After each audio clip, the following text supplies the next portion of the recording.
trusting God for supernatural provision. I want to take my reading from 1 Kings chapter 19 verse 1 up to 6. We see Elijah running away from Jezebel because he executed his prophets, and Jezebel wanted to revenge on Elijah. Out of fear, we see him running for his life. Fast forward, Elijah is in the wilderness. He's lying on the branch of a tree, and out of anxiety, he's pleading to God to take his life because he is tired of his situation. There's someone who's like Elijah, who's so fed up and tired of suffering, who's so tired of the financial crisis they've been going through for such a long time without any help. Somebody is going through a financial crisis that the bank want to repossess the house and the cars. They cannot even afford to pay school fees for their children, and the children are about to be chased from school. I'm talking about somebody that does not even afford to buy food for themselves, not even sugar or meal. I'm talking about somebody that cannot afford to buy toothpaste, soap to bath. Somebody that is saying, I don't even know where to look at. There's no one to help me. God, better take my life. I want to pat you on the shoulder and tell you that indeed there is supernatural provision. The same God that was able to send the angel to Elijah is the same God that is going to send a helper for you. When I say supernatural provision, I'm talking about provision that is beyond human comprehension. Where somebody out of the blue says, my sister, I thought of buying you grocery.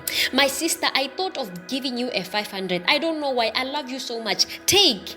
I'm talking about the supernatural help where God stops those that want to repossess your good. The sheriff's about to come to your workplace to embarrass you, but God out of no way, he sent the angel to stop them. Supernatural help from God.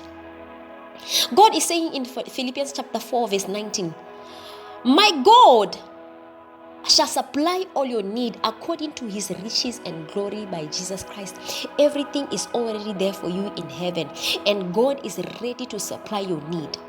I want to tell you something. You are nothing without God. You can do nothing without him. You can't provide for yourself. If there's anything that has to happen in your life, you have to work in partnership with God, because all these things that you want so much, they are already laid before you, and God is looking for you to obey him so that he can direct you to your provision. Before you were born, your life was predestined. All these houses, the cars and the riches you want, they were already there before you were born. It's only that God is asking you to cooperate with him in obeying his commandments. My God. Now, God says when you base your future future financial success on what you can do, what you can see, on your education, your capabilities, you will panic, you will fail, because that's not how it works with God. You will be overwhelmed because you personally, you will be failing, because you say, I'm educated, I went to school, but nothing is happening, because you fail to acknowledge God, that he's your provider. And God is ridding you of that pride, because he wants you to recognize that you are not fully self-sufficient. Only when you recognize that God is the provider, then you will see what he will do for you. Okay?